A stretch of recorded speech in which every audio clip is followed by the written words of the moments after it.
Brothers and sisters, check this video coming up. It's going to be a message in it. Check it out. They hit home with all of us because all of us think we got plenty of life left. Check this video out. Appreciate y'all watching. Like, subscribe, and share. Shalom. The truth about being alone. I didn't want to tell this story, but per her request, she wanted me to tell it. Brace yourself. This is a hard one.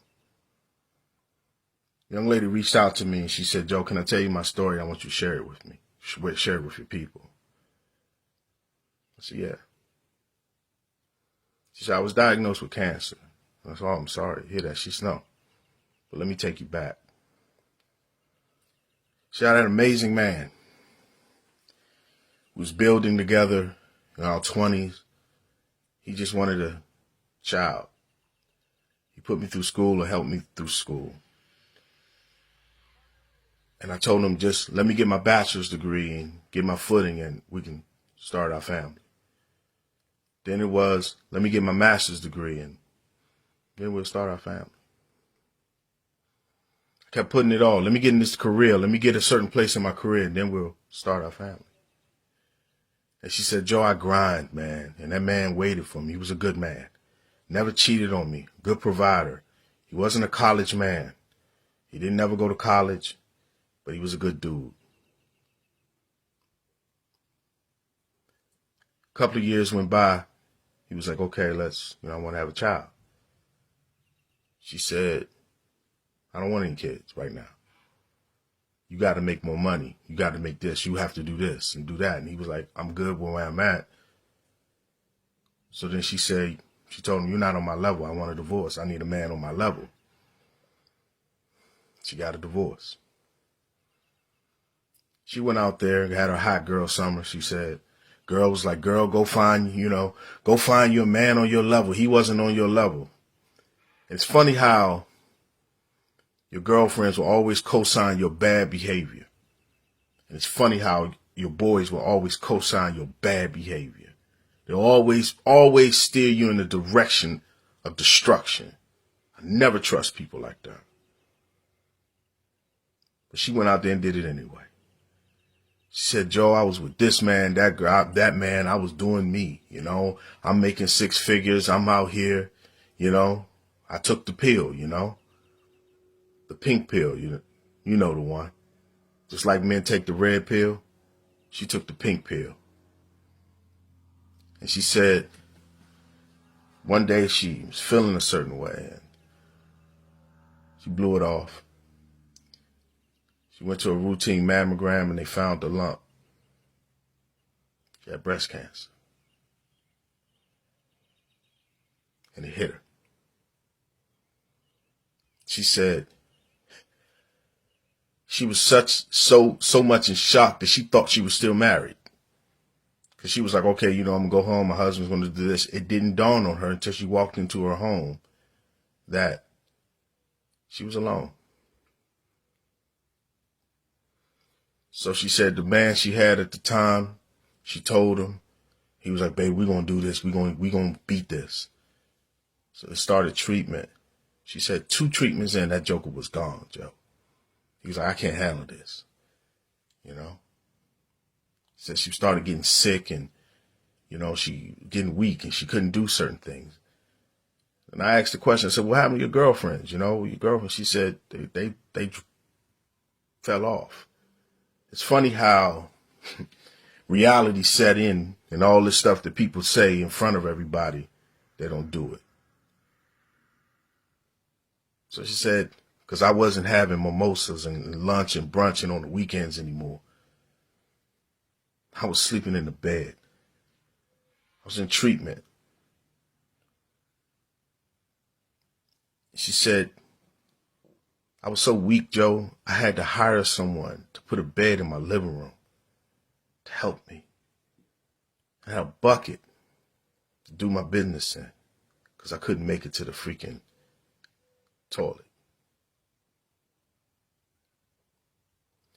He said, then I got the news that my ex-husband was getting married, had a baby on the way.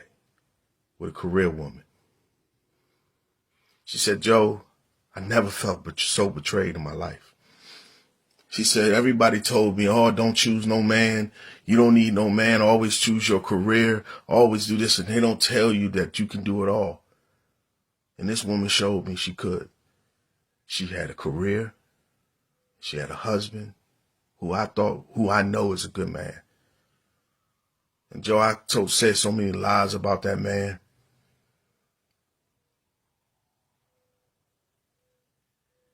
And he still offered to help. And I felt bad. And she said, I felt so betrayed by society and the world because they don't tell you as a woman that you can have it all, that not every man is the same. That sometimes, you got to look deeper. And I didn't. I was so consumed with materialistic things. Now I got this big house. I don't have no children, Joe. And she said, it gets worse. And I'm looking at the phone like, it can get worse than this. And she said, the doctor told me they got to do a total hysterectomy. And I'm not a woman, so I don't know what that means. And I said, oh, I'm sorry. She said, Joe, every hope that I had to give a man at least a child was gone within one phone call.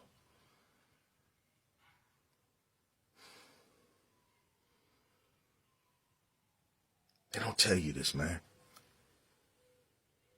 They don't tell you. They tell you all the fun stuff and everything to get you in the door to stupid city. But they don't tell you when you get in there, there's some bad stuff that can possibly happen. And that goes for men too.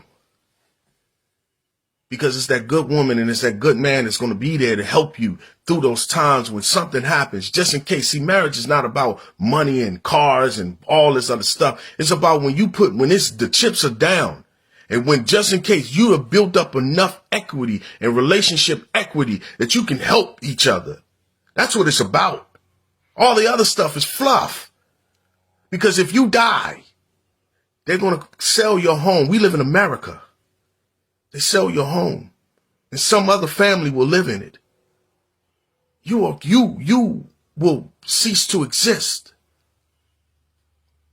You die. Someone gives away your clothes to the Goodwill.